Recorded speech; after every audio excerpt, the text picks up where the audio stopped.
It started with a whisper, a faint, dry rustle like dead leaves skittering across pavement. I first heard it late one Tuesday night, while the old house settled around me with its usual chorus of groans and sighs. But this sound was different. It was rhythmic, secretive, and seemed to come from directly beneath my feet. I pressed my ear to the cold, splintery floorboards of the living room. There it was again, a hushed, sibilant sound. Whispers. I couldn't make out words, just the cadence of a conversation happening somewhere in the dark, cramped space of the crawl space below. My name is Leo, and I bought this house 3 months ago. It was a fixer-upper, a steal of a deal on the edge of town, with peeling paint and a history nobody seemed keen to talk about. The realtor just smiled nervously and said it had character. Character, I was learning, was another word for creaks, drafts, and now, apparently, phantom conversations beneath the floor. For the first week, I tried to ignore it. It was an old house. It was probably the pipes or mice or the wind playing tricks. I told myself this every night as I lay in bed, the muffled murmurs seeming to rise up through the mattress. But the whispers grew bolder. It was no longer just a faint rustling. I started to hear what sounded like distinct voices, one high and pleading, the other low and guttural. The feeling of being watched became a constant companion. I'd be washing dishes and feel a prickle on the back of my neck, turning to find nothing but an empty doorway. Shadows in my peripheral vision would dance and disappear when I tried to look directly at them. Sleep became a luxury. Every creak of the house was a footstep, every gust of wind a ghostly sigh. One afternoon I decided I'd had enough. Armed with a heavy flashlight and a crowbar, I found the crawl space access panel hidden beneath a rug in the hall closet. It was bolted shut, rusted tight. It took a good 20 minutes of grunting and straining before the bolts gave way with a screech of tortured metal. A wave of musty, damp air washed over me, smelling of earth and something else, something vaguely sweet and rotten. I hesitated, my heart hammering against my ribs. This felt like a terrible idea, the kind of thing characters in horror movies do right before everything goes wrong. Steeling my nerves, I swung my legs into the opening and lowered myself into the oppressive darkness. The beam of my flashlight cut a nervous path through the gloom. The crawl space was a labyrinth of support beams, pipes, and thick, silvery cobwebs that clung to my face. The ground was cold, damp earth, and it was silent, completely, utterly silent. The whispers were gone. I crawled forward, the damp soil soaking through the knees of my jeans.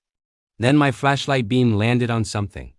Tucked away in a far corner, partially buried in the dirt, was a small wooden box.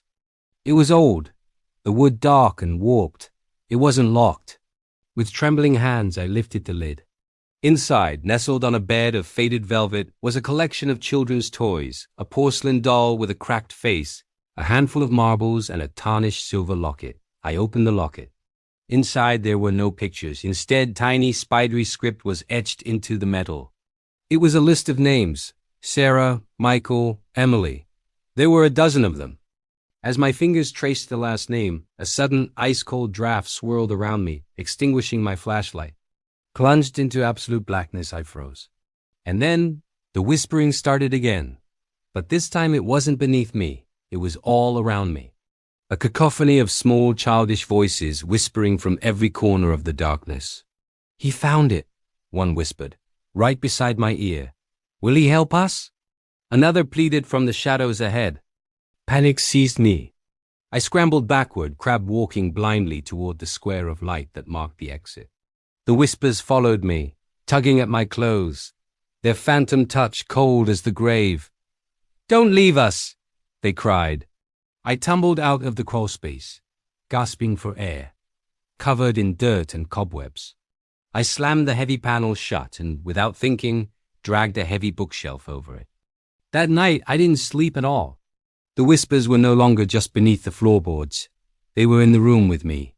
I could hear them calling the names from the locket. They weren't menacing, not anymore. They were sad, lost. I realized they weren't trying to scare me. They were trying to tell me something. They were the children whose names were in the locket. The next morning, I went to the town library. I spent hours digging through old newspapers and town records, and then I found it. An article from over 70 years ago about a fire at the local orphanage, which had once stood on this very plot of land. Several children had perished, their bodies never recovered, believed to have been consumed by the blaze. The article listed their names: Sarah, Michael, Emily, the same names from the locket. They hadn't been consumed by the fire. They had been buried here, hidden. It all clicked into place. The sweet, rotten smell, the whispers, the toys. The previous owner hadn't just sold a house. They had sold a secret, a tragedy they couldn't bear to face. The children weren't haunting me. They were reaching out. They didn't want revenge. They just wanted to be found. They wanted to be remembered. That evening, I didn't try to block out the whispers. I sat on the living room floor, right above the crawl space, and I spoke to them. I told them I knew their names. I told them I was sorry for what had happened. I promised I wouldn't leave them. A strange peace settled over the house.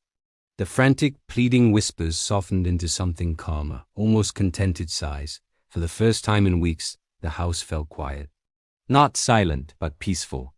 I contacted the local historical society and the police, telling them what I'd found. An investigation was opened, and eventually, the children's remains were properly recovered from the crawl space and given a formal burial in the town cemetery. Their unmarked graves finally had names. I still live in the house. The creaks and groans are still there, but the whispers are gone. Sometimes on a quiet night, I think I can hear the faint, distant sound of children's laughter carried on the wind, but it no longer chills me. It feels like a thank you. The house still has character, but it's not the dark, secretive kind anymore. It's a house with a story that has finally been told, a place where lost souls have finally found their peace. And in a strange way, so have I. Thanks so much for listening to my story. If you enjoyed it, please hit that like button and consider subscribing for more tailies. Let me know in the comments what you would have done in my situation. Stay safe and see you next time.